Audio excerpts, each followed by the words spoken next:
Hi everyone, in front of me I've got MEIZU M8 and let me share with you how to change date and time on this device. So first of all we have to enter the settings, and now let's scroll down to the very bottom in order to find language and type. Now let's scroll down a little bit and find the date and time section, and right now we've got the automatic option applied, so it means that we cannot manually change the date, time and the time zone. So first of all let's tap on this switcher in order to activate those options. So let's tap on the time zone, or maybe we will begin with the time. So let's tap on the time, and as you can see here, by swiping you can choose the time you would like to set. So let me pick for example this one, tap on OK, and as you can see it will immediately appear on the status bar.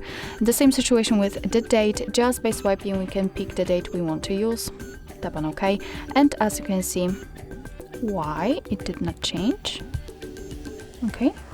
Okay, and as you can see it will be also immediately changed. We can change the time zone, just tap on it, and as you can see we've been transferred to the full list of all available time zones from which you can choose, and that was a misclick, but this is actually how to change the time zone. So just find it and tap on it, and as you can see it will be immediately changed, but be aware that after changing the time zone the time will also change according to it.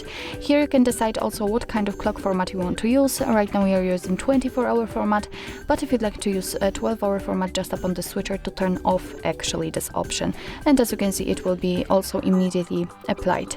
So actually this is it. This is how to manually customize the date and time, and of course you can get back to all previous settings, just tap on the switcher to use 24-hour format, and on this one to use automatic date and time. So actually this is it. This is how to customize the date and time in your MEIZU M8.